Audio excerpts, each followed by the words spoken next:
Let me share my screen.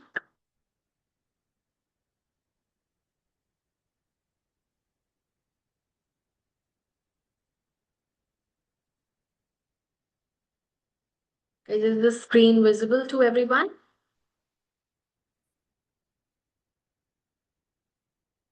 All right. Thank you everyone for the wishes. And I'm going to start discussing now.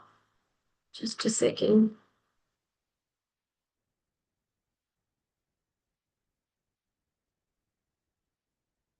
So we are going to be discussing the last part of Ortho series today, where I am talking about most important topics. Actually, they are repeatedly asked in exams, so I want you to pay full attention. This would sum up all the ortho topics that get asked in exam. So there's nothing actually left that we haven't covered now that ADC is not asked or is asking in ortho. So basically, we will be doing the entire ortho syllabus this time around, right? So the topics that we are covering today is crossbite and tooth movement and related problems. Then late lower incisor crowding.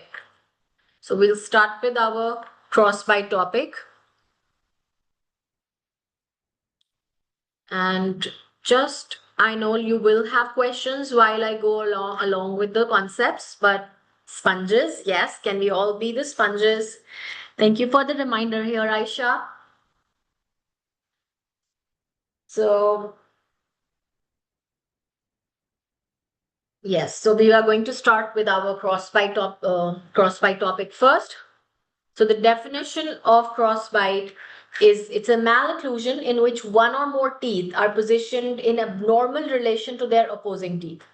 That means that the normal buccolingual or anteroposterior relationship between your upper and lower teeth is reversed. So as you can see here on the picture, can you all please put on chat when I ask you questions in yes or no that you are acknowledging and receiving the concepts, all right? So can you see and appreciate here the crossbite in the posterior section where the upper buccal cusps are lying into the central groove, but they were supposed to lie buccally on the lower teeth. So the buccolingual relationship of the upper teeth has been changed now with the lower teeth. Similarly, for an anterior tooth, the maxillary teeth are supposed to lie buccally to the lower teeth, and if it is opposite or in reversed position, lying lingual to the lower teeth, then it becomes a crossbite. All right, that is the definition of crossbite. So in simple terms, the teeth that should normally lie outside or ahead of the opposing teeth, they are positioned inside or behind them when the patient bites together. So crossbite by definition and by visual is clear for everyone. Now, crossbite can involve one tooth, it can involve several teeth, it can also involve entire segment of the dental arch.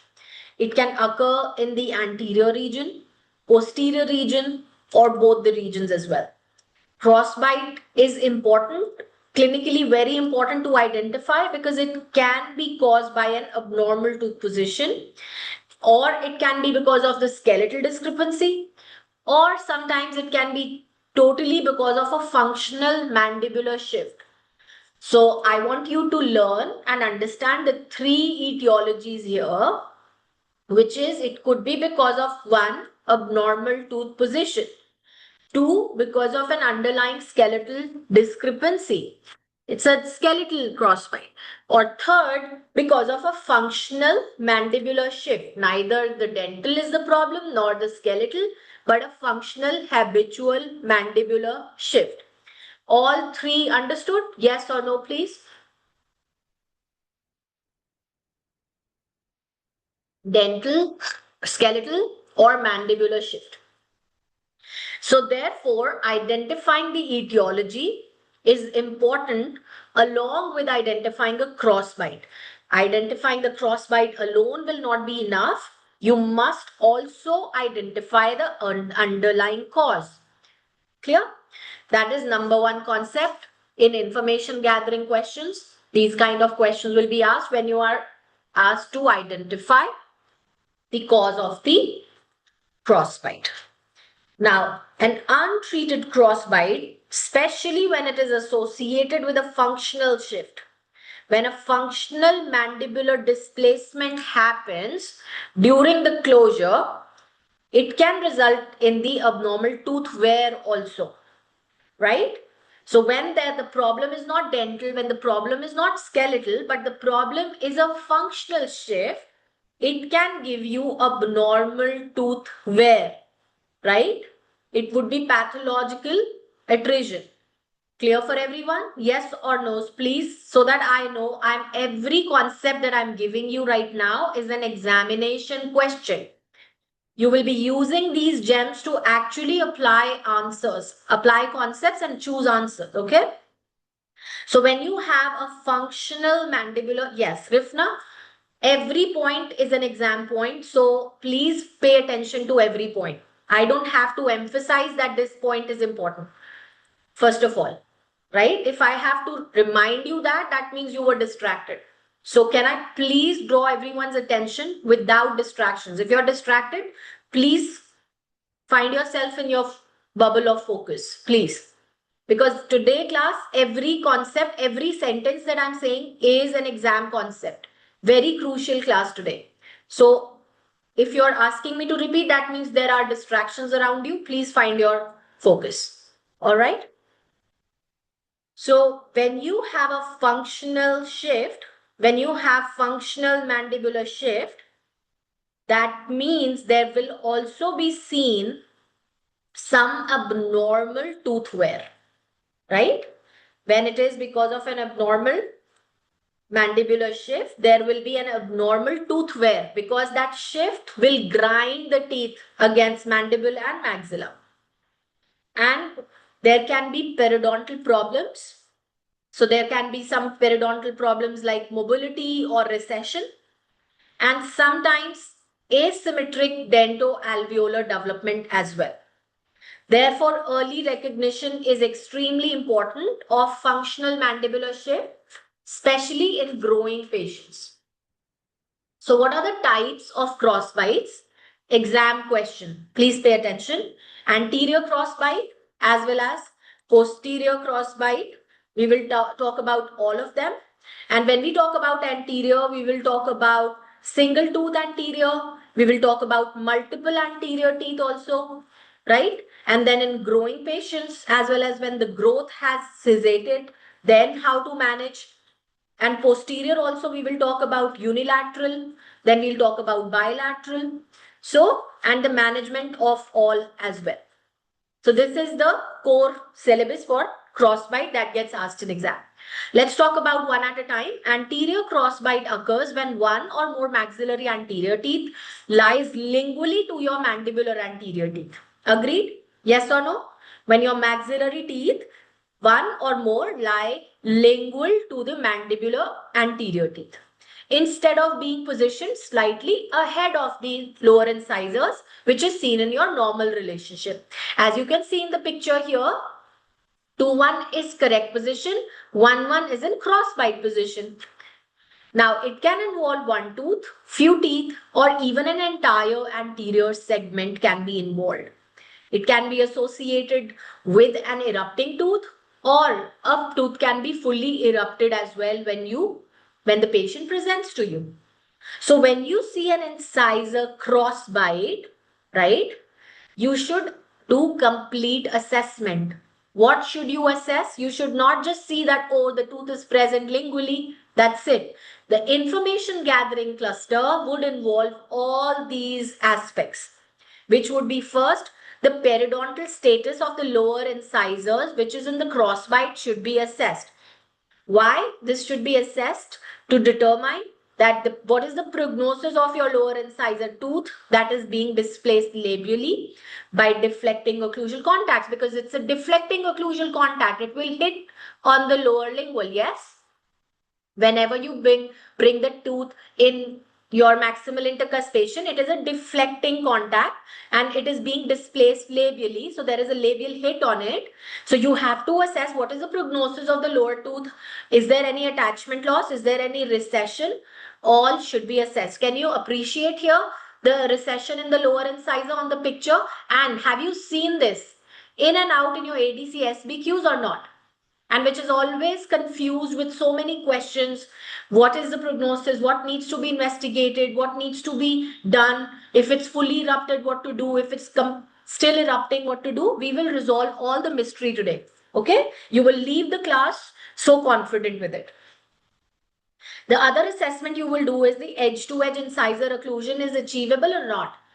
If an edge-to-edge incisor relationship is achievable, it indicates a favorable prognosis. That means only a small amount of labial movement of upper incisor is required to correct crossbite.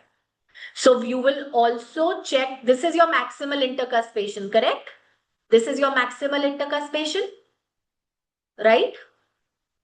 Then you will try and ask the patient to achieve the edge to edge with your maxillary incisor. If the edge to edge can be achieved, incisor, only for incisor, that means only very limited movement has to be achieved. If edge to edge cannot be achieved with your maxillary movement, with your mandibular movement, in that case, far more movement is required. Okay, that is an indicator. Edge to edge can be achieved or not can be achieved with the mandible moving and trying to achieve the edge to edge. If it can be achieved in a crossbite, that means only slight movement of the upper incisor is required to correct the crossbite relationship. If mandibular displacement is present or not on closure, you will also assess that is mandibular shifting or is mandible coming in the correct position. If the mandible is shifting anteriorly or laterally upon closure in your maximal intercuspation, after your initial tooth contact into maximum intercuspation, you will try to eliminate that displacement.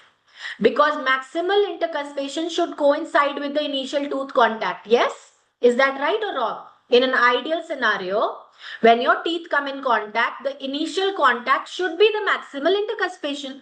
That means the mandible is not displacing.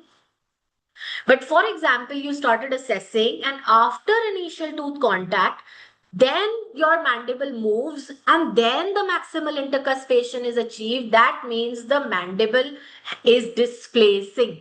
That is the identification. So this can be an exam question. How would you assess the functional shift in mandible? By comparing the initial first tooth contact and the maximal intercuspation, whether they are coinciding or not. Clear? Okay.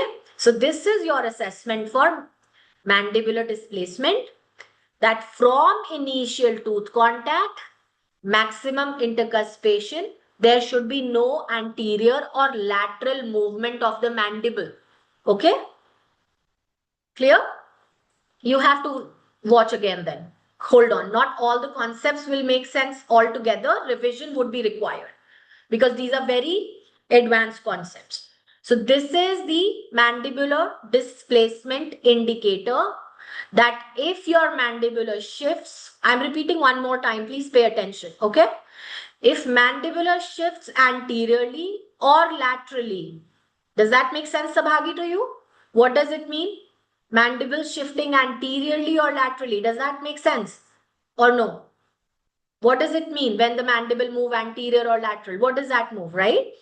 So if the mandible is shifting anteriorly or laterally upon closure from your initial tooth contact into maximal intercuspation. So Sabhagi, try to close your mouth and imagine the first teeth that come in contact, and upon that your mandible has to move either anteriorly or laterally to achieve the maximum intercuspation. That means your mandible has to displace functionally to achieve the occlusion. Agreed? You will not be able to recreate that in your mouth because you have a normal occlusion, but in cross bites, patient might have that. Okay? Understood now? So that will help you assess that the mandible is displacing, and we have to eliminate that. Okay. Now, rationale for this approach is that there are certain susceptible individuals who have mandibular displacement on closure due to premature tooth contacts, and it can also eventually lead to more tooth wear, more trauma from occlusion, and more periodontal damage to the premature contacts and your restriction of jaw growth. Clear? So local dental damage also and skeletal damage also. Clear for everyone? That is why functional shift should be assessed. Other thing that you will assess is the amount of overbite. How much is the overbite? Can you see the, so overjet is the horizontal overlap, overbite is the vertical overlap. So after treatment, you must achieve a proper overbite because that acts as a natural retention factor for crossbite. After correcting the crossbite, you must have an overbite because that will help with the retention of the post-treatment correction of the crossbite. Then you will also check the incisor inclination. Suppose your upper incisor, which is too much upright and straight or retroclined, slightly palatally retroclined, it is better because on proclination, you can achieve normal labial inclination. Pay attention. Sabhagi, other people also, please, I want who are, I don't know, try to get least amount of distractions when you show up for classes, guys, okay? Now, very high yield class, but concepts are also very, very advanced, okay? I'm giving you this heads up so your attention and focus is completely towards the screen and my words. I am saying you will also assess the incisor inclination. If your incisor, maxillary incisor is slightly retroclined, that's a favorable feature because when you try to labially push it to correct the crossbite, you will not be too much labially pushing it. By slightly pushing, you will achieve the normal labial inclination and still move it ahead and achieve the correct bite. Understood? So in crossbite, if it is palatally inclined, it is a favorable point so that when you move it labially, it still comes into a favorable labial inclination. Okay, so that's also a favorable factor. But if in a crossbite, maxillary incisor is already labially proclined and now you want to correct that crossbite, you will be achieving a very, very labially inclined incisor. Okay, that will require further correction then or may require a fixed appliance correction later. So that is why retroclined incisor and crossbite is a favorable rather than a labially inclined incisor. Yes, that's quite a new concept and a great concept. Now, amount of space required for correction is also very, very important. Mesiodistal space. Now you see the mesiodistal space between the incisors, and sometimes there could be a tight contact as well. So if the space already exists in the area, then there is no need for further intervention. Otherwise, if space is not present, you might require extractions or further orthodontic interventions to create this space and then move the incisor labially. So what are the treatment options available? So all these assessment factors understood, why you are assessing them, why they're important, okay? What are the treatment options for the management of anterior crossbite? So early treatment of an incisor crossbite is advisable if there is an associated mandibular displacement and periodontal trauma as well.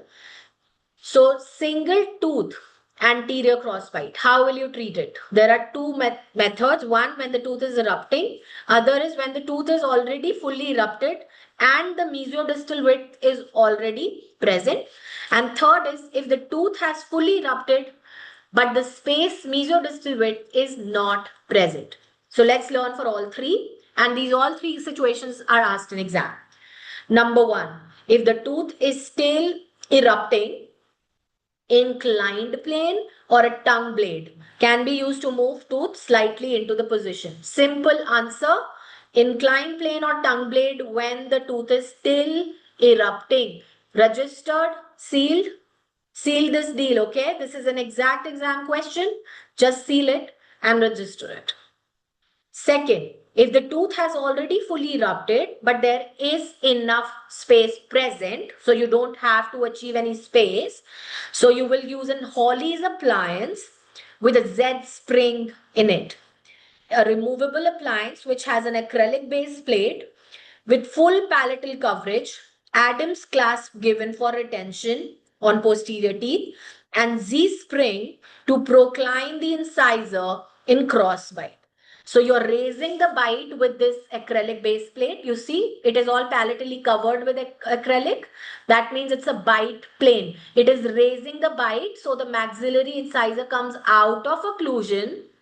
It is fully erupted, so you have to raise it to bring it out of the occlusion of the lower incisor and then push it labially. Can you see the Z spring here and also the bite plane to raise the bite and then to push the incisor ahead. So seal the deal here as well. Register it. If the tooth has already fully erupted and adequate mesiodistal width is present, Hawley's appliance with Z spring is used by raising the bite. That's your answer. Crystal clear concept. If the tooth has fully erupted without adequate mesiodistal width, then you require fixed orthodontic treatment. Understood?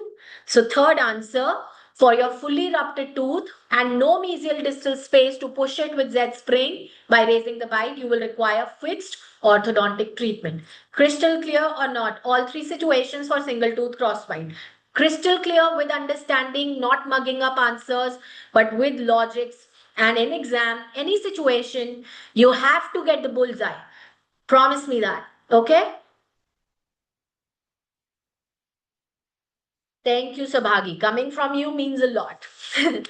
All right. Multiple anterior teeth, crossbite.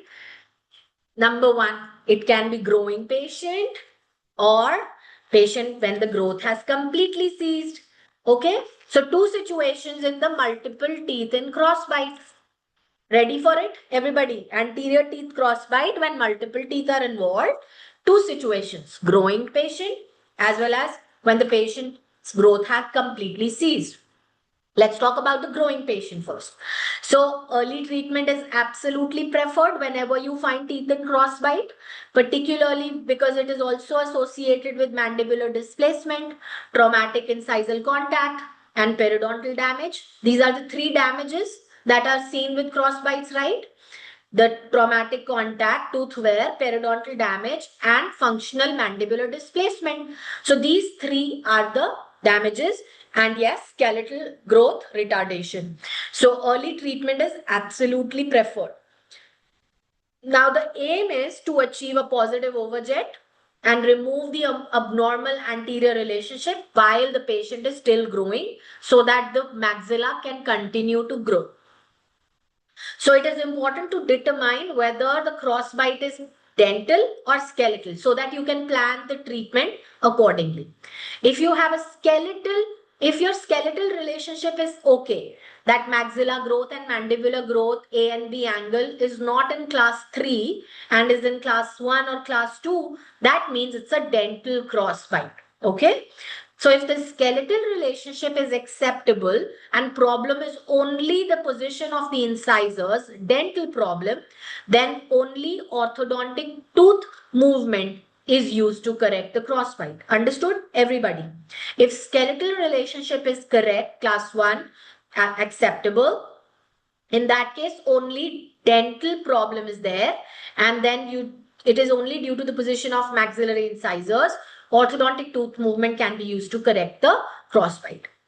So when you have adequate space, you can incorporate a removable appliance using multiple Z springs for simple dental movements. Number one, if the space is sufficient, just like your single tooth, Z springs can be incorporated and used to move multiple teeth also forward. Okay. However, when your several incisors require controlled bodily movement, right? then fixed orthodontic treatment would be required. Understood? Yes or no, please? When only few teeth are there and only slight movement is required, then you can use removable multiple Z-springs. But if there are multiple teeth requiring bodily movement because they are already probably labially inclined, right? Remember, I told you when it's palatally retroclined, then Z spring can work. You can do the tipping movement, right? But when it is already labially proclined, you can't do the Z spring movement. You can't do a tipping movement now. Then you require the bodily movement. So then you require the fixed treatment. So on picture, can you tell if multiple teeth are in crossbite? By looking at the incisors inclination, can you make a judgment that, okay, I can treat it with removable, with Z spring, or do I require the fix? Do I require tipping or do I require bodily? So easy now, right? Did you ever think that you could look at a multiple crossbite case and make that judgment and make that management planning? Did you ever think before that? Before this class? Did you ever thought that you could look at a picture of multiple crossbite teeth and can know that yes, absolutely no orthodontist in town, Simran? So you did not, but now you can. With retroclined, you can achieve tipping and Z springs. But with already proclined and labially inclined teeth, right, you will be using fixed ortho. Okay. Now, if your multiple anterior teeth are in crossbite and is also associated with a class 3 relationship, ONS. We'll talk about that later, but let's bring your attention to this case scenario ONS. Maxillary deficiency, so a developing class 3 relationship and a multiple anterior teeth crossbite. Now in a growing patient, what would you do that? It's a growing patient and there is a skeletal discrepancy. Would we go with the functional appliances and headgears and face mask, etc.? Should we do that therapy?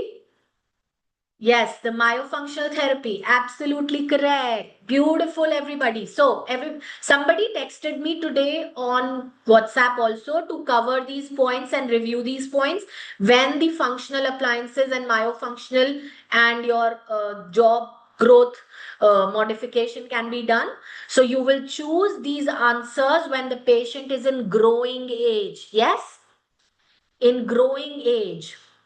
Navjot, answer is incorrect because RME is for, sometimes it can be combined with RME, yes, sometimes without also. Depends on if it's only anterior maxilla involved or the posterior as well. Okay? Hijaz, yes, you asked me that. Okay? So, functional appliances and these headgears and face mask therapy is only given when the child is growing before the age of 18, preferably in growth spurts. Clear for everyone? Yes or no, please. Okay, in adolescence, in growth spurts, in growing age. And fixed therapy can be done after 12 when complete mixed and complete permanent dentition is there. When your growth, when it is not a skeletal problem, right? Then you will use fixed appliance therapy. So when there is a skeletal problem and growing age, functional therapy, but when there is permanent dentition 12 plus and no skeletal problem, then only fixed appliance therapy. Clear for everyone? Or sometimes removable appliance therapy also depending upon the movement that is required. If it's skeletal, Simran, that was the line I stated before. You tell me, Simran, when it's skeletal and growth related problem then, and it's growing age, Simran, then did I not say that? The first thing, Simran, functional. No, I said for growing only. We are talking about 12 to 18 only, no? That is growth spurts, no? So 12 to 18 is growing age only, no? I'm not talking about 18 plus yet. I'm talking only about 12 to 18, which is the growth years. When it's skeletal problem, you will do your headgears, functional appliances, myofunctional or headgears and face mask, etc. Understood, everybody? Simran, you included? Everyone? Okay? And suppose there is no skeletal problem, only dental problem, age 12 to 18, then fixed appliance therapy. and surgery only done after the age of 18 once the growth has cessated. Okay, and when there is skeletal problem. Beautiful SK. Surgery will only be required when it's a skeletal problem and when the growth has cessated. All right.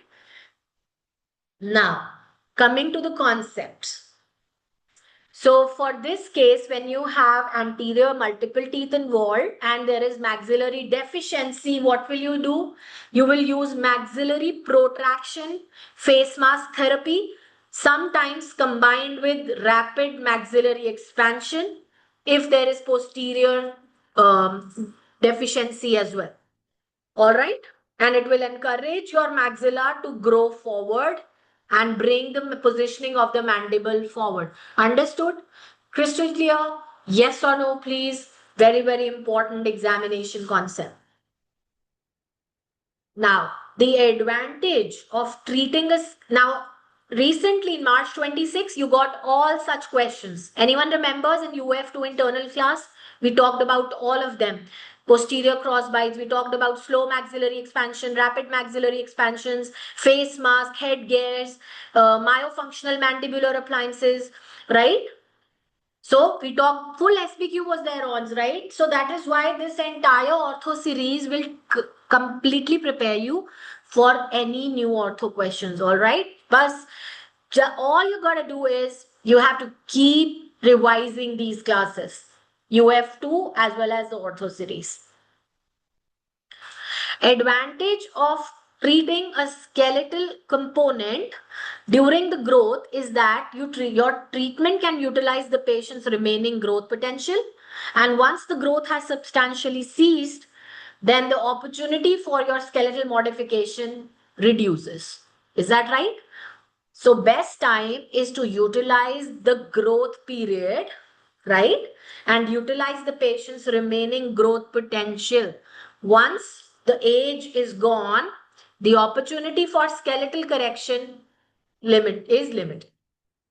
If the crossbite is associated with also a functional mandibular shift, that should also be corrected early, because if you have a functional persistent displacement during growth, it can also cause asymmetric dentoalveolar development, and that is why it should be eliminated, any occlusal interference, and you should establish normal incisor and molar relationship.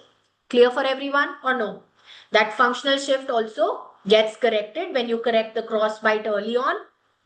Otherwise, that can lead to dentoalveolar development issues.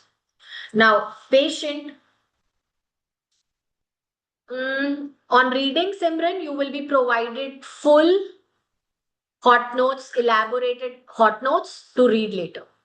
Okay. Now let's talk about patient where growth has ceased. So once the growth has ceased, treatment depends on whether the crossbite is dental or skeletal. For a multiple dental anterior crossbite with adequate space, fixed ortho treatment would be done. So when you have multiple dental crossbite and space is adequate, growth has stopped, you will use your fixed appliance therapy. Okay? Because you are moving several teeth and you have to control them simultaneously also. All right? And objective is to achieve positive overjet and a positive overbite while maintaining healthy periodontal support. So after the age of 18, you will achieve multiple crossbite correction by fixed appliance therapy. Answer will be that in exam. This is an absolute exam question. Registered, sealed, done. Move ahead. Okay. Now, when the patient has significant skeletal class 3 problem and growth has ceased, orthodontic tooth movement alone will not correct the underlying jaw discrepancy. In such cases, you will have to do combined ortho treatment along with orthognathic surgery. It can be required. Understood? So when there is a skeletal cause, sometimes camouflage, dental camouflage alone, but that alone sometimes may not work, Amrit, so that alone cannot be answer. Best achievement, best result would be achieved by using combined ortho fixed therapy plus orthognathic surgery.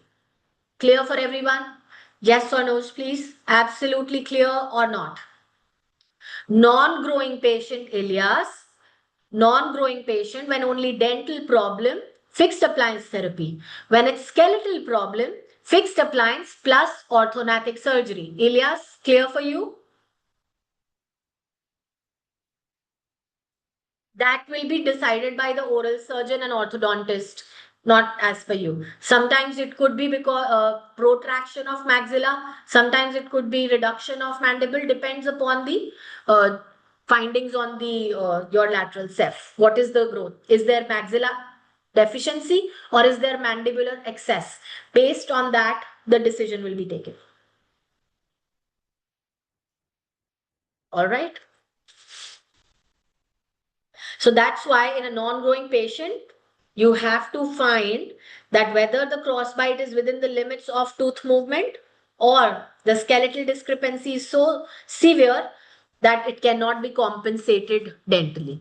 So that is what I'm saying. Sometimes even in skeletal, only fixed therapy camouflage can work if it is milder one. But if it's severe one, too much maxillary deficiency or too much mandibulary excess. Meera, can we please hold on to questions and follow the protocol? I'm giving such an important concept here.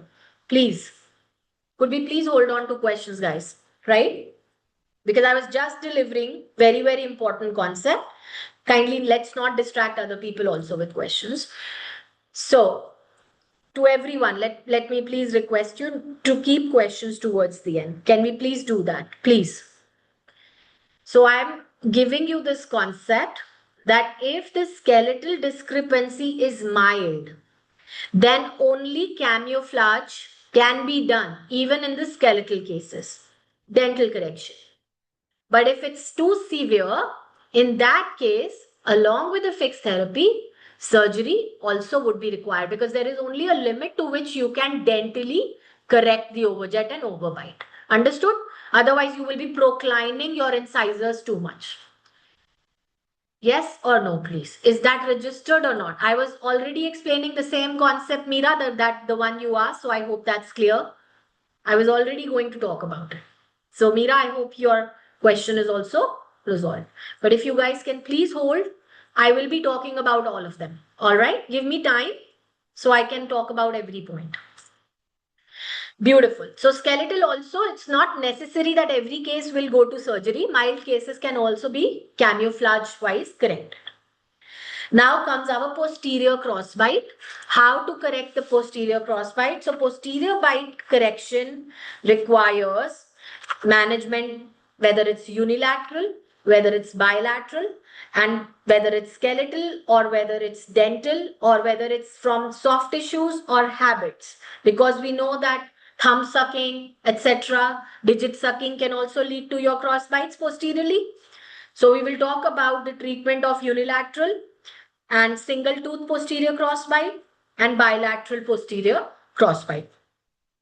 So posterior crossbite occur when there is a normal transverse relationship between maxilla and mandibular teeth is reversed. Here in the picture, can you see the normal maxilla mandibular relationship is reversed?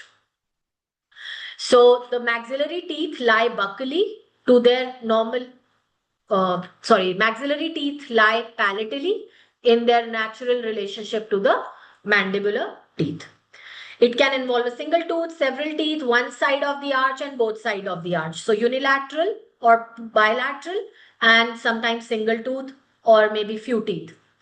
Now it is also commonly associated with a narrow maxillary arch and the cause can be again dental, skeletal or functional. Here also it can be dental, skeletal or functional. Registered 3 etiologies here also: dental, skeletal or functional. Now let's talk about unilateral posterior crossbite. So unilateral posterior crossbite is present only on one side, as the name says. It is important to determine whether the problem is truly unilateral or is associated with a mandibular shift. Because sometimes what happens is it is actually a bilateral crossbite, but mandible shifts on one side and creates a normal occlusion, illusion of normal occlusion on one side and only unilateral crossbite, but because of the functional shift. Understood or no? that actually it can be a true unilateral crossbite or a pseudo one. A true one is where there is no functional shift of mandible, but only few teeth on one side are in crossbite. That is a true one. But actual bilateral posterior crossbite, which appears to be unilateral, is the one where mandible shifts on one side, makes you look like, okay, this side is normal, only one side is in cross. But when you register the functional shift by making the patient slowly bring the teeth in initial contact and then see after initial contact, is the mandible moving laterally and then gaining the maximal intercuspation? Are you connecting those dots that I taught you few minutes ago? That how you will assess them? Sabagi in your mouth, initial contact, and then the mandible will go on the one side. Try to achieve maximal intercuspation there, and you will think, oh, it is one side normal and one side crossbite. But it is not true.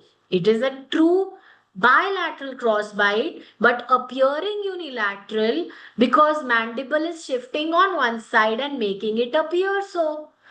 Easy peasy now, crystal clear now, registered now. Yes, beautiful. If you can get this to this point, that means you are completely paying attention. Please keep paying attention, okay? One more hour. That's all I want from you. So, for a child may have a narrow maxillary arch, right? During the closure, premature tooth contact on one side can actually make the mandible shift to the other side to achieve the maximum intercuspation, and the final bite will appear as a unilateral posterior crossbite, but actually it would be a narrow maxilla with a bilateral crossbite. So unilateral posterior crossbite does not always mean that the underlying skeletal or dental problem is present only on one side. You have to do the complete mandibular shift analysis. Now, what is a bilateral posterior crossbite? In a bilateral posterior crossbite, there is an abnormal relationship present on both sides, and it's commonly associated with a constricted maxillary arch where the upper posterior teeth are positioned too far lingually relative to the mandibular posterior teeth. It is suggestive of an underlying maxillary deficiency or arch width discrepancy, and complete analysis of maxillary and mandibular growth should be done. Registered? A bilateral posterior crossbite suggests a true maxillary deficiency or an arch width deficiency in the maxilla, and you must completely do the full assessment clinically as well as radiographically. Now, what are the points to remember in posterior crossbite is that early correction is extremely important, right? Especially where there is mandibular displacement as well. Etiology is skeletal or your soft tissue or habit associated. So skeletal is when the maxillary growth doesn't match with the mandibular growth, right? And soft tissue or habit problem is when you do the digit sucking habit, it can lead to posterior crossbite associated with mandibular displacement.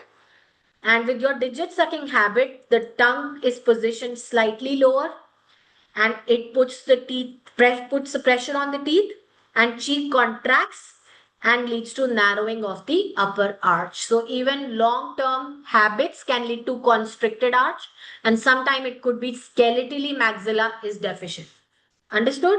Two causes: skeletal, like a true class 3, and then your habitual, where the soft tissue muscles are putting the pressure on the maxilla and constricting the maxillary arch. So there can be a single tooth. Treatment options for single tooth is, if you have a crossbite in dental, so your single tooth is usually would be dental. Everyone agrees with that? It would not be skeletal. Single tooth posterior crossbite is dental and there is adequate space present. Then you will use a removable orthodontic appliance with appropriate spring, and it can be used to move the affected tooth into correct position. Elastics can also be used. Yes, Smiley. If several teeth are involved and you require greater control of tooth movement and bodily movement, then you will correct those with fixed orthodontic treatment. Yes, Anusha, absolutely correct. So single tooth can be corrected with elastics or springs, but multiple teeth would require bodily movement and simultaneous movement. So that would be achieved with your fixed orthodontic treatment. Then comes our unilateral posterior crossbite with mandibular displacement. So first you will determine whether it is an apparent unilateral crossbite or it's a true unilateral crossbite. If it's an apparent unilateral crossbite because of the mandibular shift, functional mandibular shift, then it means that maxilla is constricted. In that case, the growth is constricted. So problem is maxillary constriction. Maxillary expansion will be indicated rather than simply moving the teeth on the side. Yes, absolutely correct. So when you have a unilateral crossbite with mandibular displacement, that means it's actually a true bilateral crossbite which only apparently looks unilateral. Yes or no, please? Pay attention. Simran, draw your attention to what I'm delivering to you right now. Your questions, you can register them later. Right now, I have a lot to give. Do you want to spill out all that I'm giving because you have one question? Tell me, guys. Do you want to spill out 10 concepts that I'm speaking while you can get answer to your one question? Do you want that? Tell me if you want that. I can keep spilling my 10 concepts and I can keep answering one questions on chat. I can do that. Okay, so you please keep writing your questions and send to me later. Keep writing on the notepad, not on the chat. So tell me, when it's a unilateral posterior cross bite with mandibular displacement, that means it's an actual bilateral cross bite with maxillary deficiency which only appears to be unilateral. Yes or no, please? So my point B and C are same actually if you look at it, right? Unilateral crossbite with shift is actually a bilateral crossbite, correct? So that means management of both is same still, which is the maxillary expansion. Understood now? That B situation and C situation are actually same. Okay? Growth-wise. And they would require same treatment, maxillary expansion. Now, you have slow maxillary expansion and rapid maxillary expansion. Let me give you a few concepts around them so you can choose accordingly. All right. So, slow maxillary expansion achieves mostly gives you light and continuous forces. Light and continuous forces in SME. In rapid maxillary expansion, you give heavy and orthopedic forces. Understood? Registered? SME is light and continuous forces. RME is heavy and orthopedic forces using both bone and dental as anchor. Now, SME appliances are expanders, quad helix, and RME appliances are Hyrax and Haas appliance. Okay? So SME is expanders and quad helix. RME appliances are Hyrax and Haas appliance. SME gives you more controlled movement, right? More bodily movement of the tooth, less tipping movement. Whereas your RME rapidly opens the suture, completely directly opens the suture. Dentally, there is a risk of tipping. Okay? Because it puts most force on the immediate opening of the suture. SME is adjusted once a week. RME is adjusted every day by parent. Understood? Receiving? Everybody? Yes or no, please? And then pain would be lesser with SME. Pain in initial week would be higher in RME. All right? Expanders and quad helix for SME. Hyrax and Haas in case of your RME. So these are your posterior crossbites correction bilaterally with your maxillary arch expansion. Okay, and when habit is also associated, sometimes habit breaking appliance can also be given initially and then maxillary expansion achieved. Now, when the growth has ceased, if crossbite is only dental, then you can correct it with fixed appliance therapy. And if it is a skeletal maxillary deficiency, right, in a growth scissated patient, in an adult patient, maxilla is deficient, it was not corrected, then surgical maxillary expansion. Anshul, surgically assisted maxillary expansion, which is an orthodontic surgery only. Understood? After the age of 18, if there is bilateral crossbite, skeletally, then you correct it by surgically assisted maxillary expansion. Clear for everyone? Surgically assisted maxillary expansion. All right. Now let's talk about the second topic because we have two more topics to go. No, both are used in a similar age, Madni. From the after the first molars are erupted, so from the age of 7, 8 up till adolescence, depending upon the needs of the patient, and also depending upon how much is the skeletal deficiencies, etc. Now let's talk about tooth movement and related problems. So orthodontic tooth movement is a controlled movement of teeth through the supporting alveolar bone in response to applied orthodontic forces.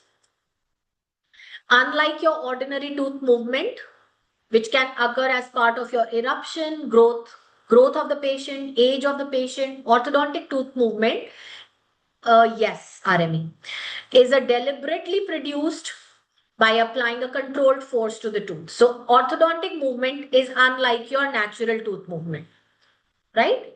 Now, when you apply this orthodontic force, there are two kinds of surfaces created on your teeth. One is a pressure area and one is a tension area in the PDL, right? Now, what will be the type and rate of tooth movement? It will depend upon several factors, which would be like magnitude and duration of the force. What is the direction of the force? What is the periodontal condition? What is the age of the patient? What is the type of the tooth movement required? Right? So usually your orthodontic movement is very safe if you apply the correct forces and you use the correct principles of the treatment. But excessive and poorly controlled forces can produce unwanted effects like pain, hyalinization, delayed tooth movement, tooth resorption, root resorption, periodontal problems, and loss of anchorage as well.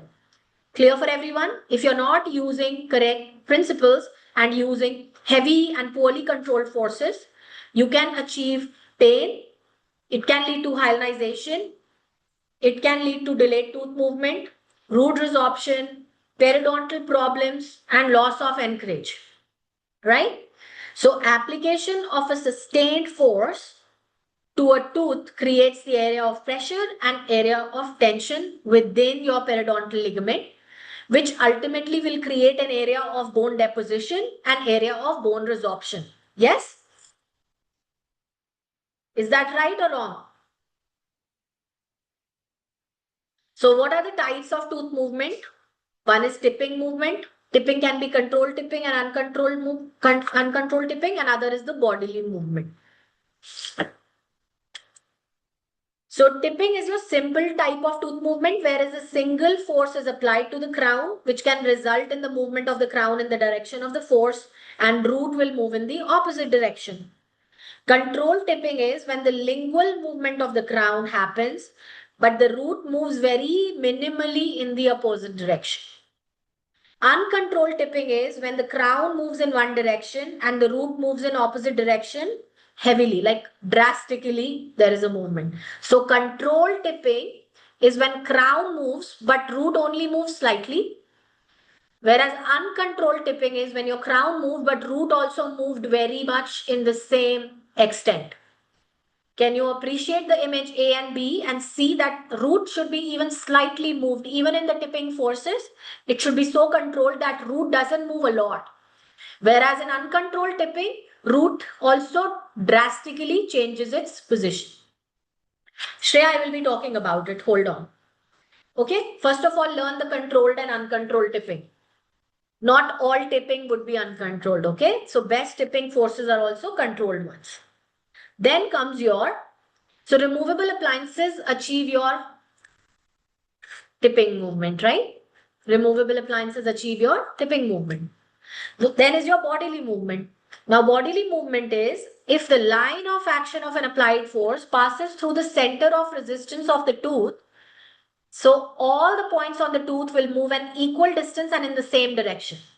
It's a bodily movement. When the force passes through the center of resistance, all the points of the tooth will move in equal direction and in equal amount.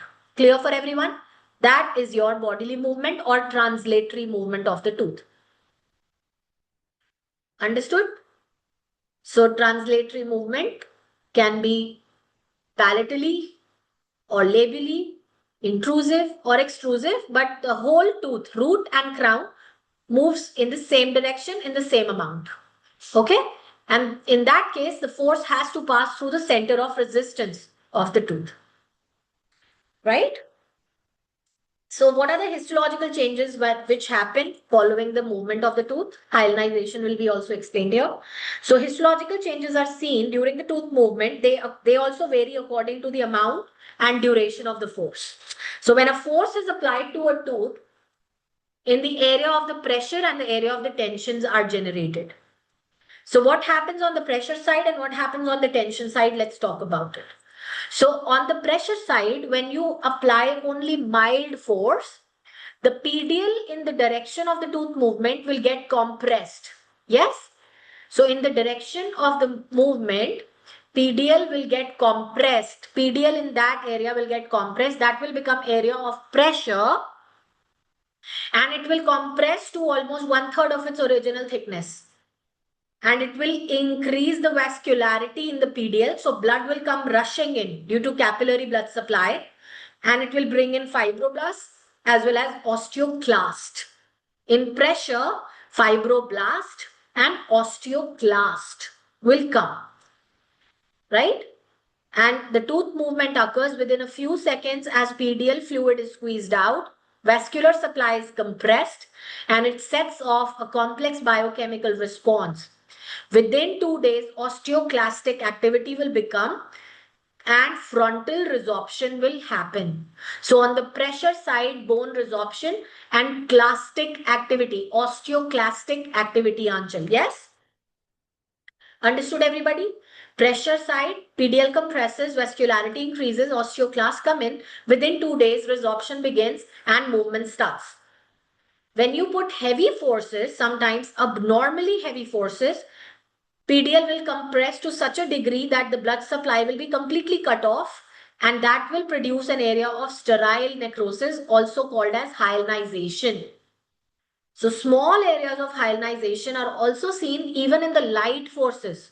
Even in the light forces, certain areas become completely compressed. But in heavy forces, entire area becomes compressed and sterile necrosis happens, hyalinization happens. Osteoclasts come in and osteoclast differentiation becomes impossible because now there is necrotic PDL space. But after several days, behind that necrosed area, after the PDL will be the cortical bone and then the cancellous bone. Can you imagine that within your alveolar bone? After the PDL, necrosis happens. So behind your cortical bone is the cancellous bone or not? In your alveolar bone. So from that cancellous bone, new osteoclasts will generate and they will start resorption there, which is known as undermined resorption because it happens behind the cortical bone. Understood or not? But ultimately movement will occur, but it will be uncontrolled because it's happening undermined. That is why heavy forces will produce uncontrolled movements, right? Now what happens on that is why in fixed therapy also they are saying use mild, light, continuous forces rather than heavy interrupted forces. Understood or not? Please tell me guys. Is it all coming together? All the hard work that you're putting in? Is it all combining to understanding?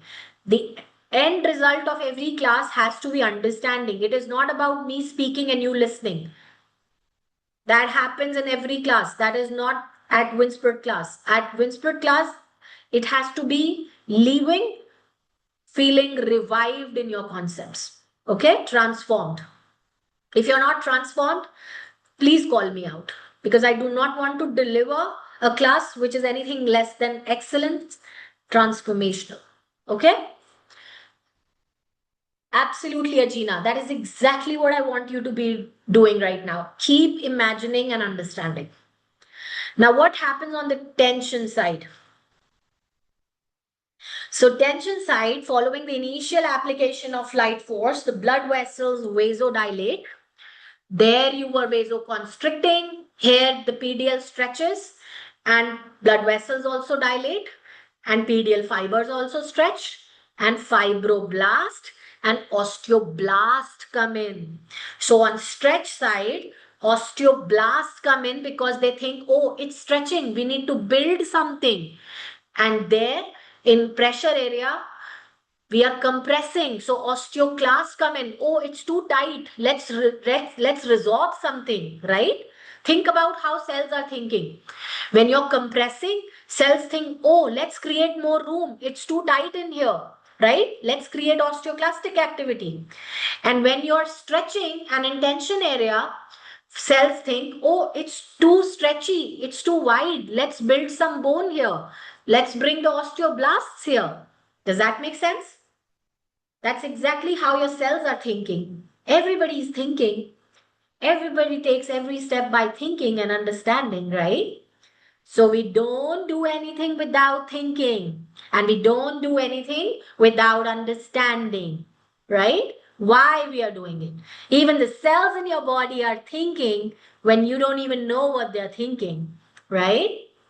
Understood now? Now you will never forget that in a pressure, they would be like, let's create more room. Let's create more osteoclastic activity. And in the stretch and tension, they would be like, okay, it's too much room in here. Let's build some bone. Let's build in some osteoblasts in here and let's have a blast in here. All right? Understood, everybody? That's good. So changes in the tension side and changes in the pressure side. Now with this party, you will never forget. The concept is clear for everyone? All right then. With heavy forces, it will also lead to rupture of the blood vessels, severing of the PDL fibers, leading to excessive mobility. That is why only controlled light forces are needed. So let's talk about the clinical implication of these movements. So if your patient is a 13-year-old boy, undergoes upper removable appliance therapy, and to retract and align 1-3 since 6 months, has shown very slow tooth movement and no movement recorded for the last 2 visits. What can be the possible reason for the slow rate of tooth movement? It can be divided into patient factor, appliance factor, and your operator factors. So patient factors could be that he's not complying with the appliance wear as instructed. Is that correct? What could be the patient factor? That he's not complying with the appliance wear. And the second factor could be your appliance factor, which is acrylic or the wire can be interfering with the tooth movement. Then comes your operator factor, which is that you did not design it correctly, you underactivated it or overactivated, either too less forces or too heavy forces, which are causing no movement.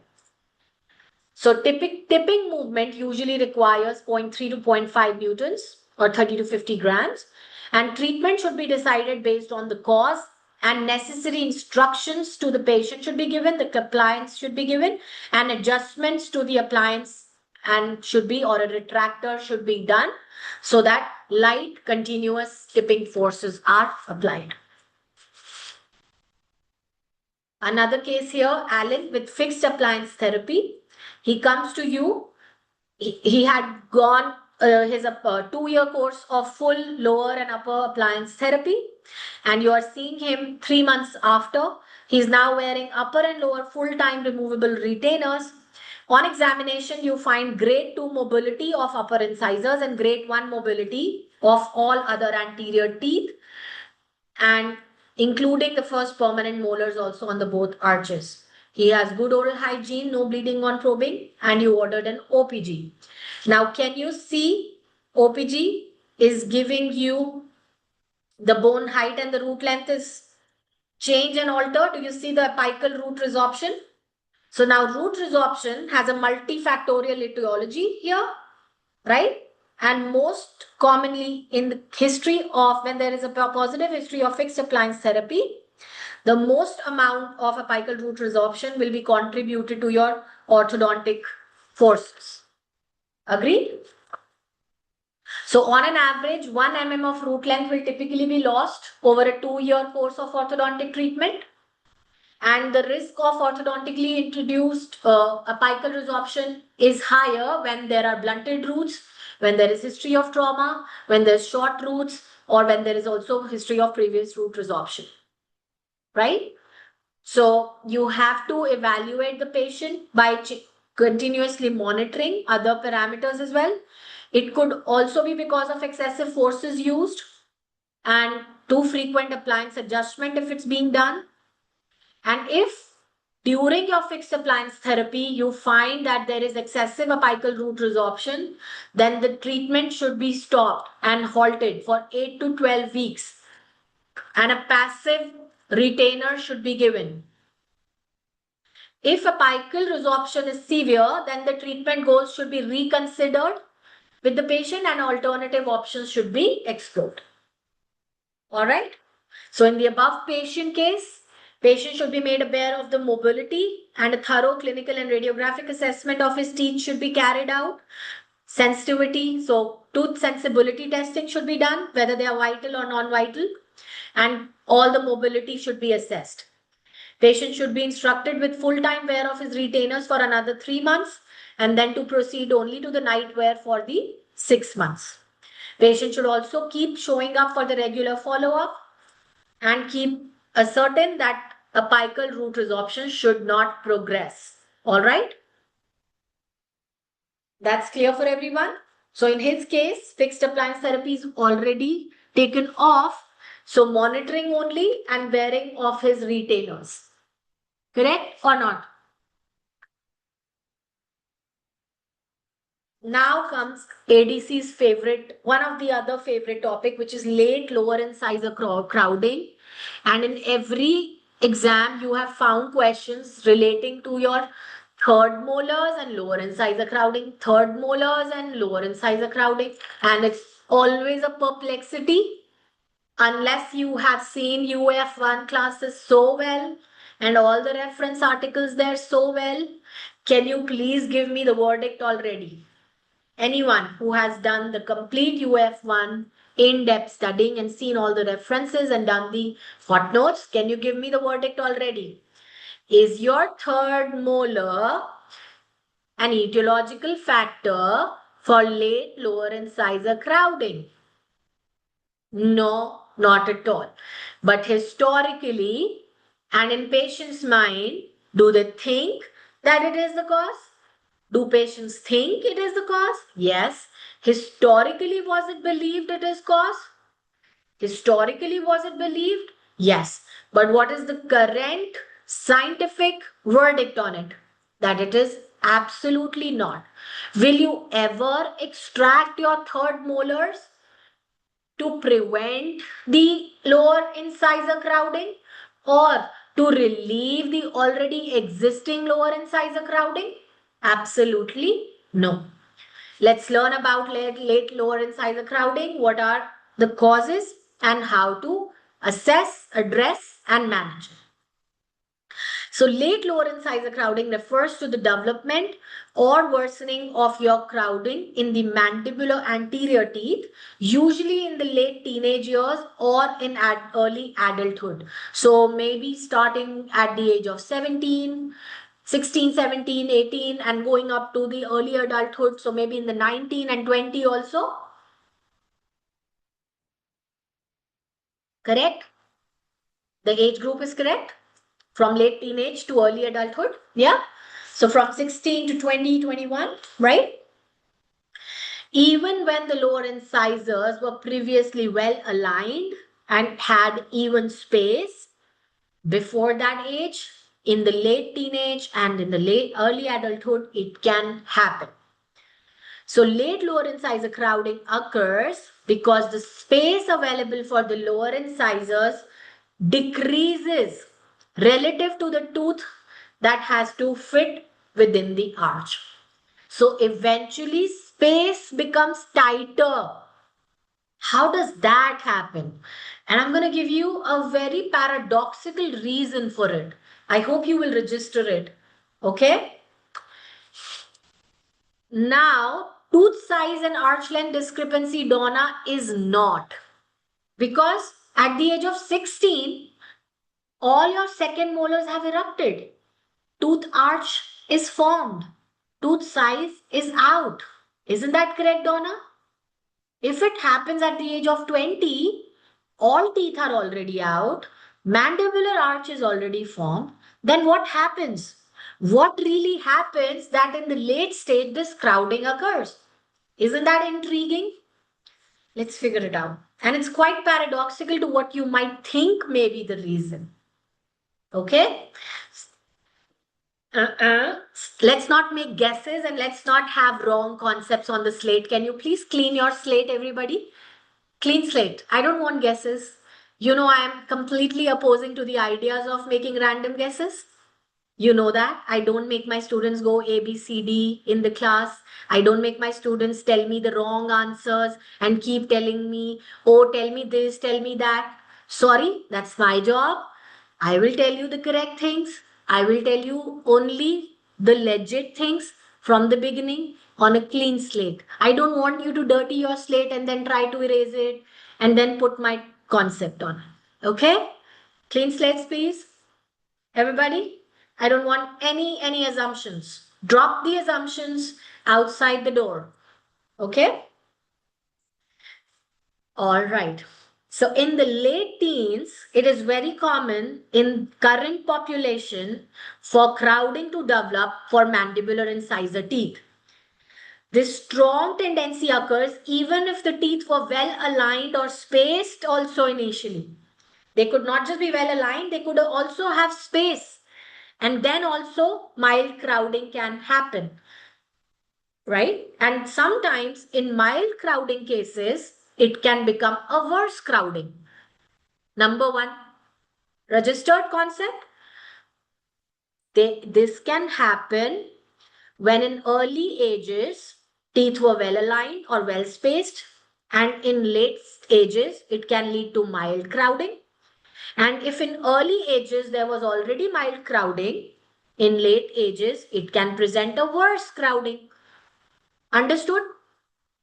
This part is clear, first of all. Okay. So it could be completely well aligned and spaced and it can progress to a mild crowding, or it could already be a mild crowding and it can progress to a worse crowding. Number one concept.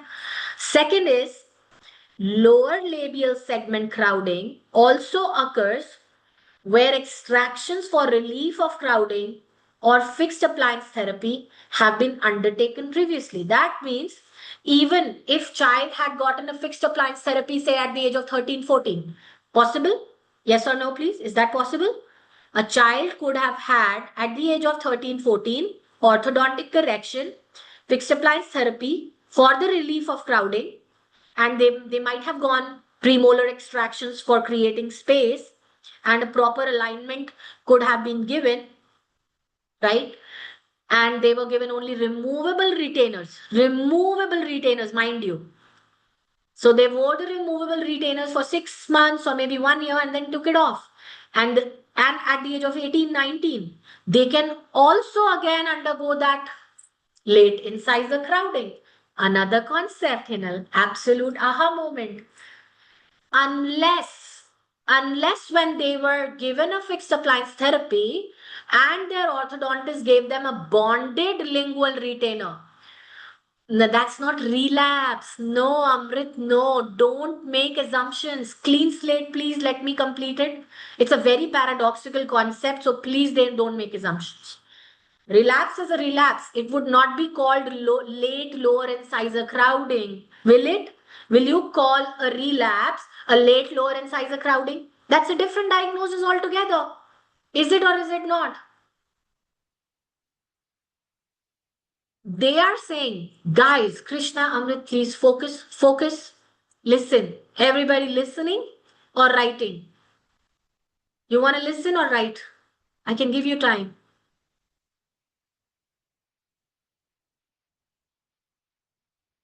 Okay, good job. Listen. Now imagine that child at 13 and 14 was given a fixed appliance therapy and he wore removable appliance. Because of the etiology, which we'll talk about, he can still get a late incisor crowding if he had used removable ones. But if he was given bonded lingual retainer, his late incisor crowding can be prevented because that is like holding the teeth in fixed space, splinting, right?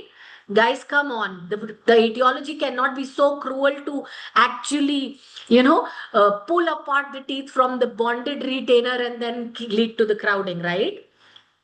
Yes. So only bonded lingual retainer can overcome that etiological factor. But if the teeth were left on their own, they will not sustain that etiological factor. Understood? Now tell me that. So only a fixed splinting could have sustained that etiological factor of lower incisor late crowding. Yes or no, please? That means, Donna, the tooth size and arch size discrepancy is not the cause because this guy even got the orthodontic correction for his crowding. And still, without fixed retainer, he can be the late lower incisor crowding victim. Understood? Understood, everybody, why it is not tooth size and arch size discrepancy cause. All right, so let's eliminate. All right, I am coming to that. I am coming to that. Don't worry.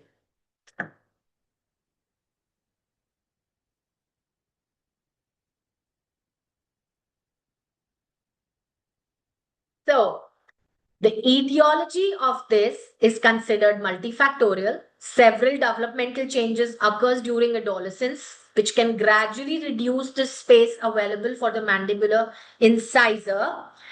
But now you would think that if space is reducing, what is happening? The reason is major etiological factor is late mandibular growth. Now, isn't that paradoxical? You would think if mandible is growing, why is my teeth becoming crowded? Doesn't that come to your... Yeah, Madni, that's a true air, right? If mandible is growing, how is my teeth becoming crowded? So mandibular third molars are absolutely not the cause of late lower incisor crowding. That is clear for everyone. Mandibular molars is not the cause of your crowding, right? Number one factor is late mandibular growth. Number two factor is gingival and occlusal factors. And number three factor, which is not scientifically enough backed up by the researchers, is the lack of a proximal adhesion due to the current diet, modern diet, and reduction in intercanine width. Okay? So let's talk about late mandibular growth. How come late mandibular growth can be the cause? So during your late adolescence, mandible continues to grow forward even though the upper jaw has stopped growing. Now, if this growth is accompanied by forward rotation of the mandible, lower front teeth get positioned more lingually. So what happens is maxilla has stopped growing, but mandible keeps growing, but teeth are locked under the maxillary teeth. Are they or are they not? Because of the overjet and overbite, The teeth are locked dentally, and mandible keeps growing, and mandibles keep coming in the forward rotation, right? Mandible keeps coming in the forward rotation, but maxilla has stopped growing.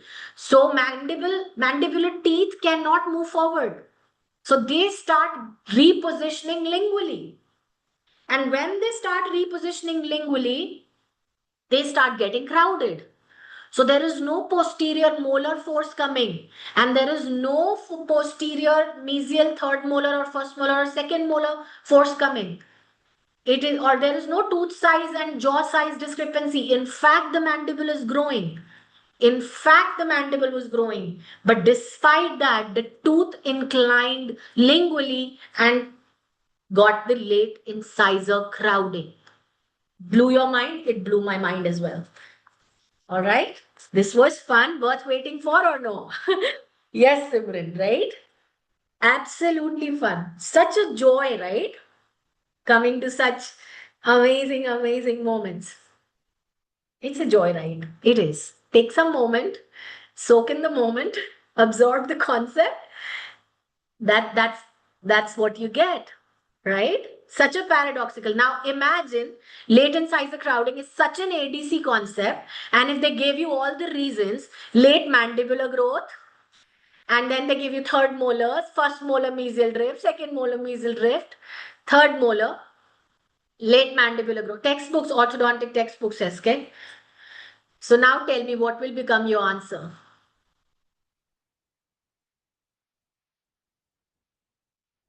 right? It will become your late mandibular growth. All right. Now, during this adolescence, mandible continues growth forward. Maxilla has stopped growing. And then this growth also is accompanied by forward rotation of the mandible. Lower front teeth are repositioned more lingually towards the tongue. And at the same time, lower lip is also putting pressure on the lower incisors, pushing them further inward. All the incisors, they move lingually. Amount of arch length automatically decreases. So arch length automatically decreases, right? Because now the incisors have gone down lingually. So they start to overlap and they start to become crowded. And higher the magnitude of this growth, especially when the maxilla growth has stopped, the higher is the likelihood of development of late incisor crowding. Are you registering this? Higher the magnitude of the late mandibular growth, after the cessation of the maxillary growth, higher is the likelihood of development of late lower incisor crowding.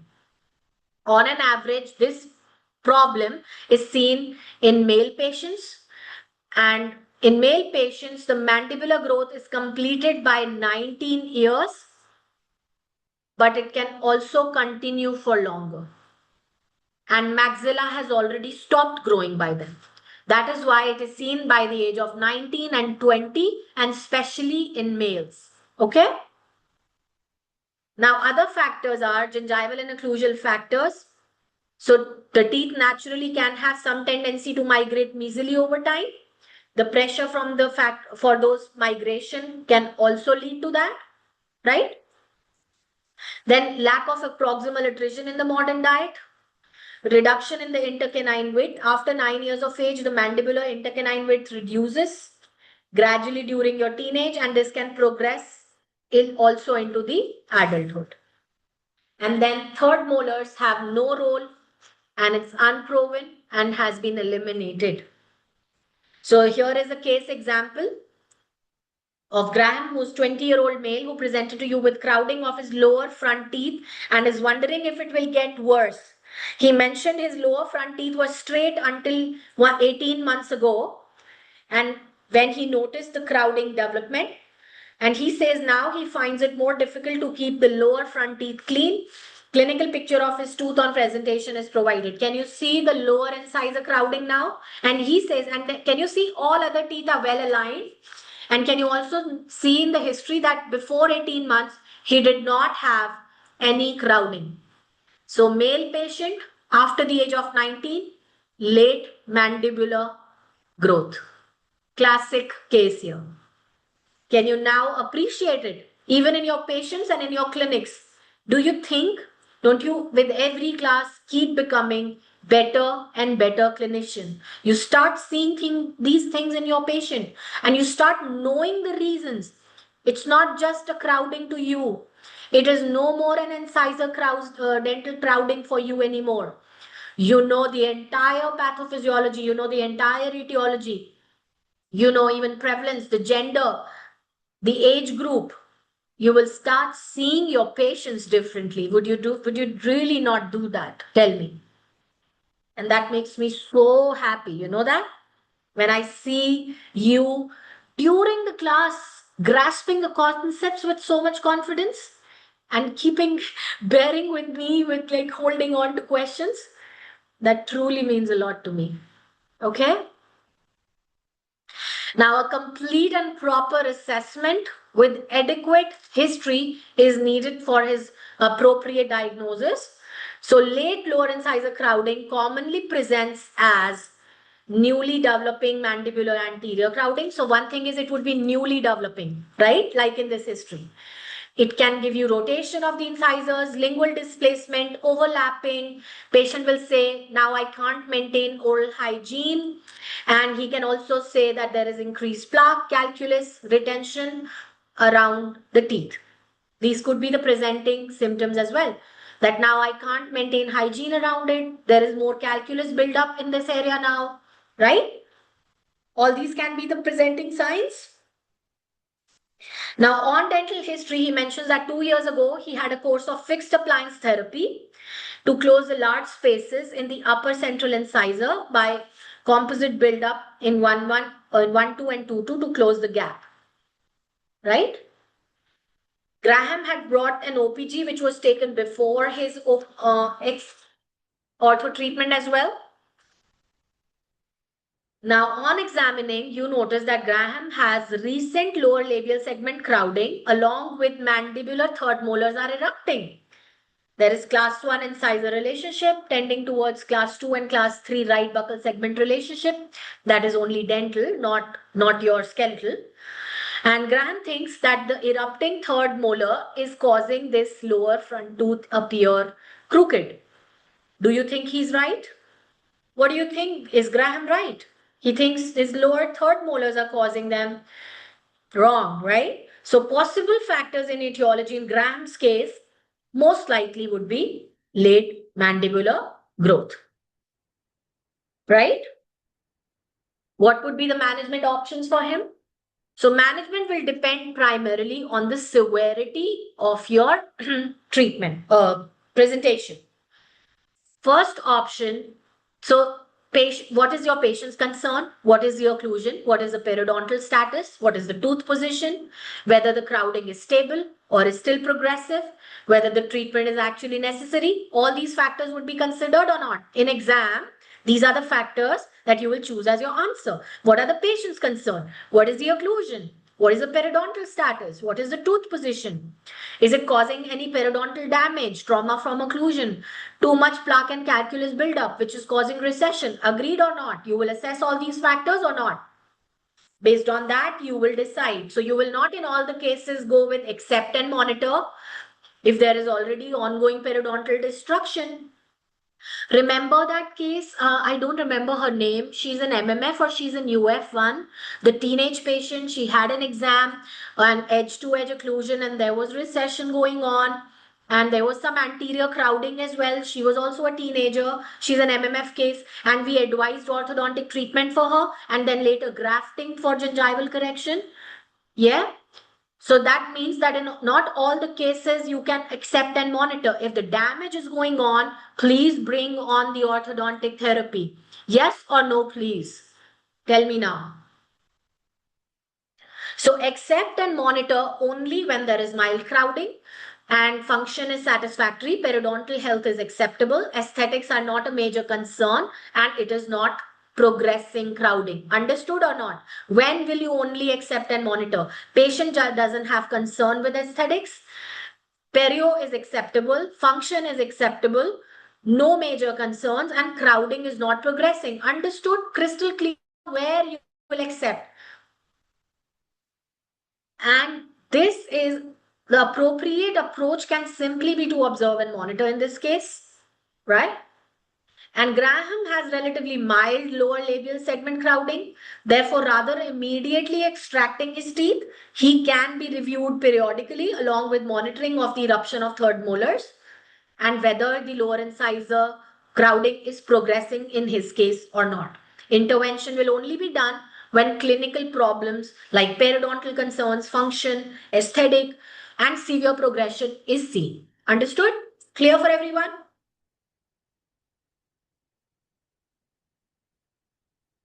Other things could be, in that case, you will tell him the flossing and everything. Oral hygiene can be instructed, right? Hijaz?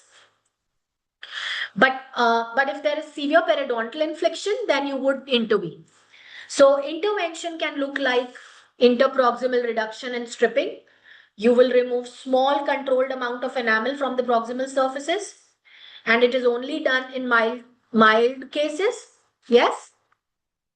So you can strip 0.25 mm maximum enamel from mesial and distal aspect. Up to 2 mm of space can be achieved, and crowding can be relieved by realignment. Now, realignment will be done by either fixed appliance therapy or even with your Invisalign or clear aligners. Correct?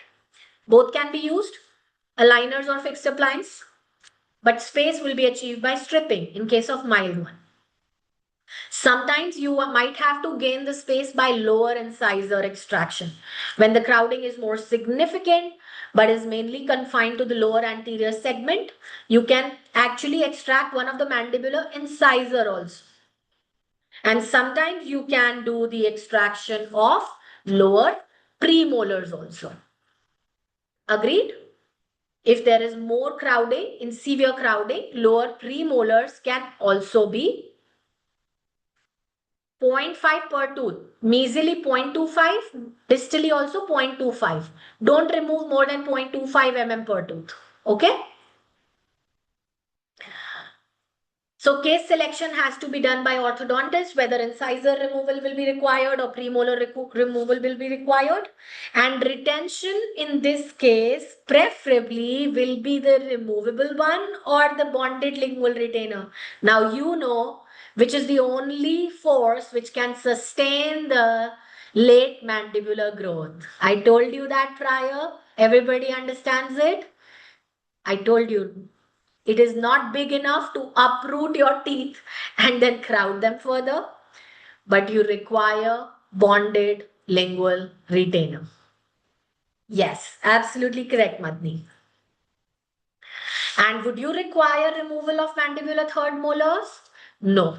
You will not require removal of the mandibular third molars unless there is a direct indication to remove the third molars, which is recurrent pericoronitis, associated pathology, or other significant problems related to the tooth. Yes or no, please? These are your direct indications. Oh, 16 years is a lot, Hoda. I got them. I kept them for like 2, 3 years. So 16 is a lot.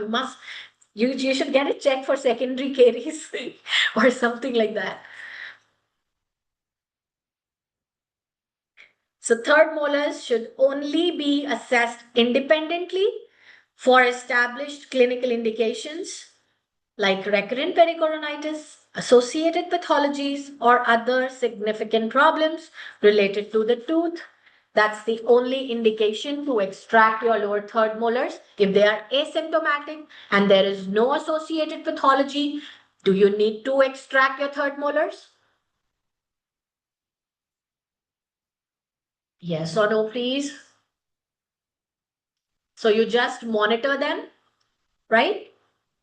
So in Graham's case, third molar are erupting, but there is no history or symptoms of pathology. Therefore, their removal is not indicated, merely to prevent further lower incisor crowding. Do you all agree with me on that? And did the concept make sense? All of it? And that's how we sum up our orthodontics third part. Yes, can lead to external cervical resorption as well. if it's especially adding some extra forces, minor forces. And yes, that would be it for today. So thank you everyone for showing up. And anyone who's still not joined our course, please know we keep having such mind-blowing, transformational classes every week, day in, day out. And we keep having our transformational learning with aha moments, and the March 27 batch is full blown. I think for March 27, guys, it is too advanced, but you're rolling in, learning in. I'm so proud of you. So anyone here who's March 27 and enrolled for us and did enjoy today's roller coaster ride, so oh yes, so all the March candidates are also enjoying such advanced concepts, which is so amazing. So if you're looking to join for March 27 course, guys, this is the right time to start, because the best day to start learning was either yesterday or today. So you have my number on chat. Team, if you could share the number again, you can message me on WhatsApp. And I'm bringing a very special class next week for everybody in ADC community, for our candidates as well. We will talk about the last 4 weeks revision strategy and, and the much needed motivation class. All right. So we'll talk about the last 4 weeks revision, and we'll also have our much needed motivation session. Thank you so much, Ramona. Thank you, everyone. Thank you for showing up today.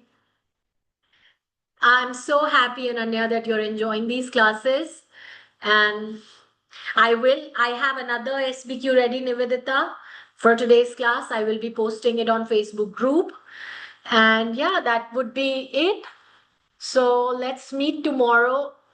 Not tomorrow, day after. On Thursday and Friday, we have our remaining 2 weeks, two Ultimate Advanced File classes. So we are finishing the Ultimate Advanced File Volume 2 as well this week.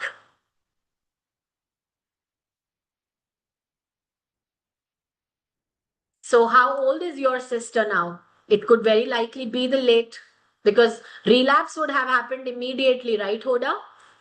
So it could be your gingival fibers factors.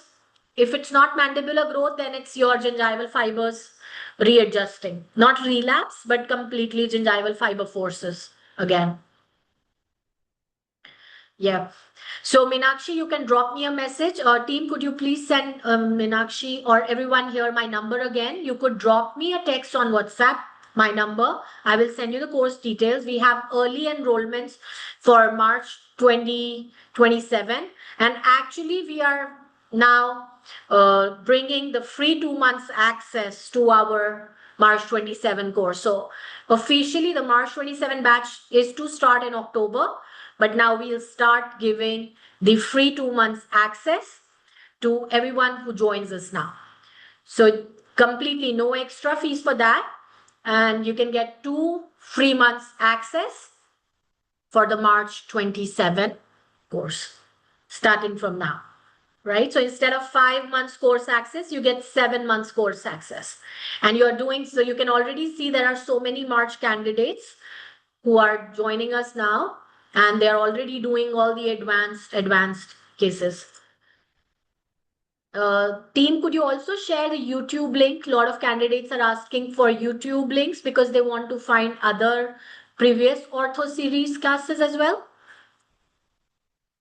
Yeah, so you can also click on this link. This is our YouTube channel, and you will find other parts of the ortho series there. I'm so glad, Hoda. See, that's what we did with Prosto. That's what we did with Ortho. We made it all fun. We made it all so interesting. And is the fear completely gone now? Tell me, guys. Are you like completely off fear now? No Prosto fear? I'm receiving so much great feedbacks for the Prosto mocks, and the great scores actually, not just the feedback, but the scores are amazing. The fear is dissipating. The fear is completely dissolving. And with Ortho also, the fear has gone.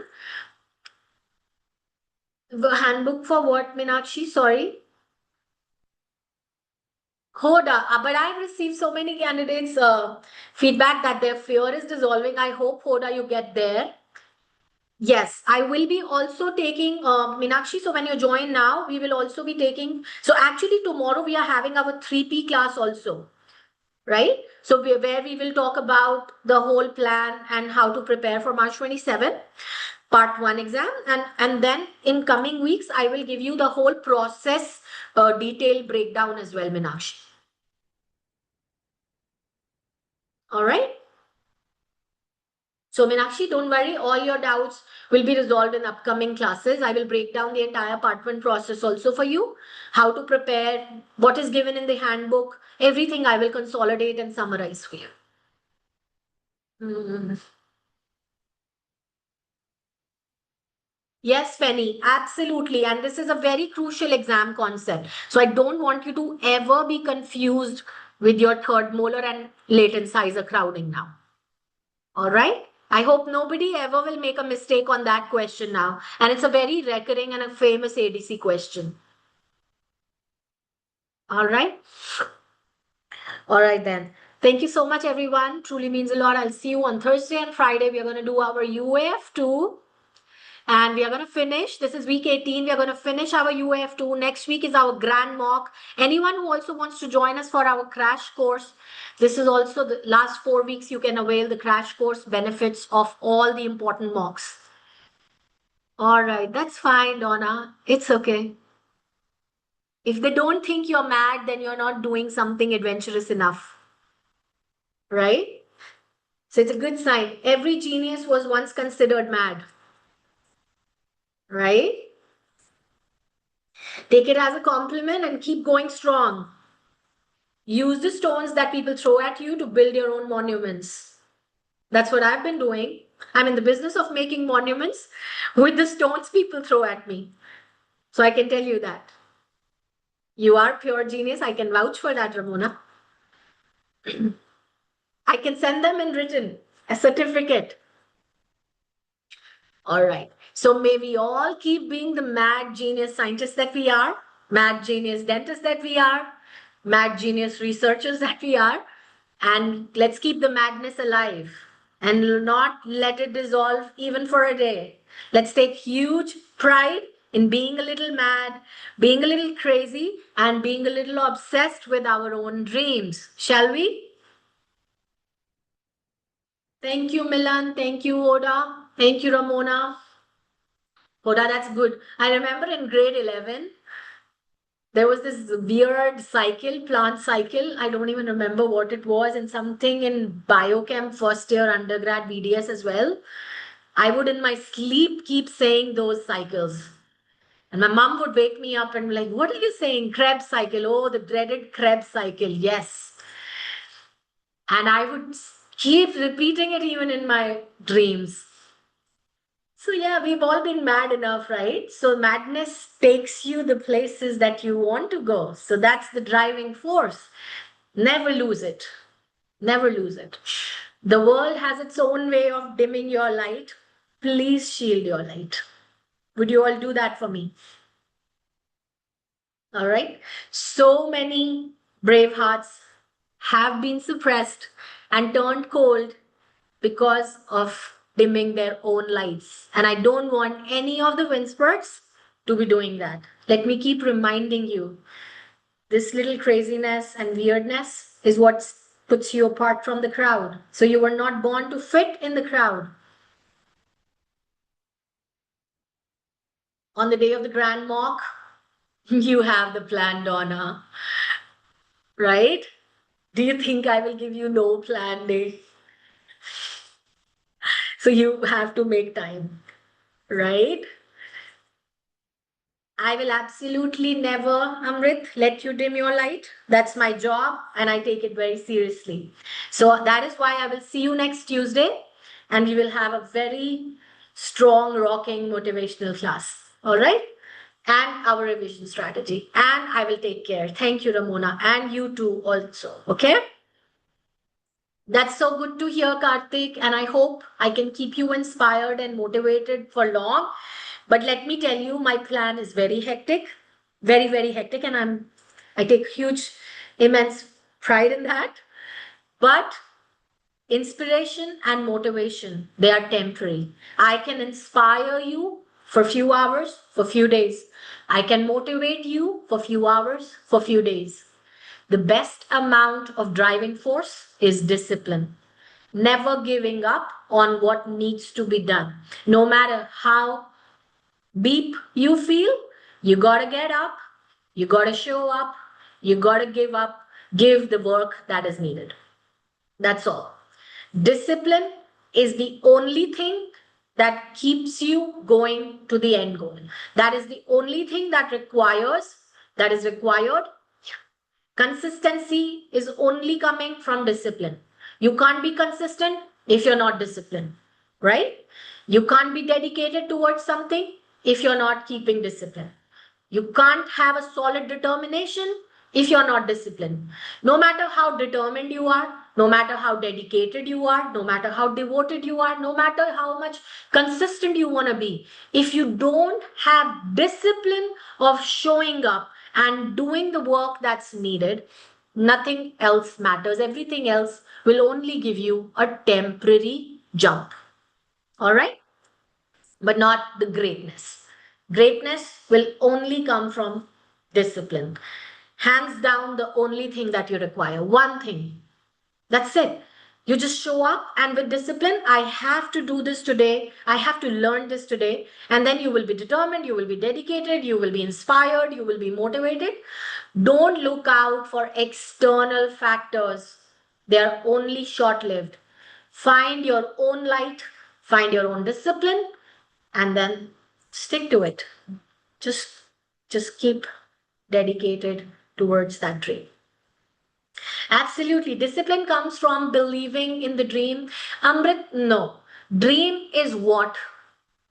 Showing up every day, discipline is how. But what keeps you going is your why.